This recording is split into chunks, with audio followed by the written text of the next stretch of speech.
په دې خو ټوله خبرو چې سګرېټ تاوان لري، خو دا چې کوم تاوان لري په دې نه یو خبر. سګرېټ دوه رقمه تاوان لري، یو سرطانونه رامنځته کوي او بل کرونیکي یا مزمنې ناروغۍ رامنځته کوي. داسې ناروغۍ چې ستا سره به د ژوند تر پایه پورې پاتې وي.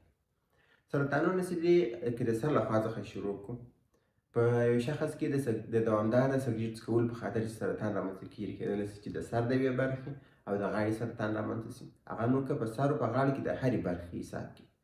کېدلی شي چې په شخص کې د سږو سرطان رامنځته شي، کېدلی شي چې په شخص کې د وینې سرطان رامنځته شي، د معدې سرطان رامنځته کولی شي، د پښتورګو سرطان رامنځته کولی شي، د پانکراس سرطان رامنځته کولی شي، د کولمو سرطان رامنځته کولی شي، د مثانې سرطان رامنځته کولی شي او بالاخره په میرمنو کې د سرویکس سرطان رامنځته کولی شي.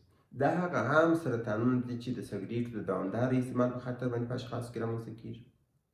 او بل که یو څوک په دوامداره شکل سره د ډېر وخت لپاره متکرر سګرېټ استفاده کوي، د سرطان سره په ضمن کې کرونیکي ناروغۍ باندې هغه اخته کېږي چې مطلب هغه داسې ناروغۍ دي چې ستاسو بیا د ژوند تر پایه پورې پاتې کېږي. یو دا دی چې سټروک دی، څوک دماغي سکته ورکړي.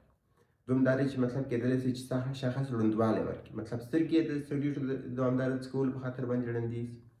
او یا هم شخص ته په متکرر شکل سره د وریو سره دغه پیدا کېږي، انتانات پیدا کېږي، د وریو په مریضۍ باندې به دوامداره اخته وي.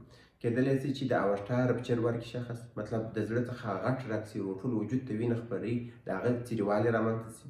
یا هم کېدلی شي چې په شخص کې د زړه ناروغۍ رامنځته شي، کېدلی شي چې په شخص کې د سږو ناروغۍ او یا هم نمونیا سینه بغل په شخص کې رامنځته شي. په شخص کې د اولاد راوړلو قابلیت کمیږي، مطلب یو شخص انفرټیلیټي ته کېدلی شي چې بوځي، هغه کې میرمنې او که نارینه وي. او بل د اشخاصو د وجود هډوکي چې دي دا کمزوري کېږي، کېدلی شي په یوه کمه ضربه باندې د شخص په هډوکو کې ماتېدل رامنځته شي. که چیرې تاسې په متکرر شکل سره سګرېټ څکوئ، د سګرېټو زیات استعمال په تاسې کې هم سرطانونه رامنځته کولی شي، همداسې ناروغۍ چې د ژوند تر پایه ستا سره پاتې کېږي. ته څونه ژوندی یې، ستا سره به دغه مریضۍ ته به یې شفاخانه او ډاکټر به یې بستر کړی. نو که چیرې مو وس کېږي سګرېټ مه څکوئ په مطلق شکل. که ته یو ښه عقیده وکړې، که یو ښه هوډ وکړې د خپل ځان سره، نو ته په یوه ورځ باندې مکمل سګرېټ پرېښودلی شې. که چیرې هغسې نه شې کولی، مطلب یو شخص هغه وایي زه د ورځې 10 سګرېټ څکوم، دی کولی شي چې په اوله ورځ باندې 8 تراشه وکړي، په دویمه ورځ باندې 7 تراشه وکړي، داسې کرار د 2-3 هفتو په جریان کې دی کولی شي د ورځې 1 سګرېټ تراشه وکړي. بیا د دې سره په ضمن کې څوکه کېدلی شي چې دغه یو سګرېټ دی په هفته کې یو وارې استفاده کړي. په دې سره هم ته کولی شئ چې سګرېټ پرېږدي.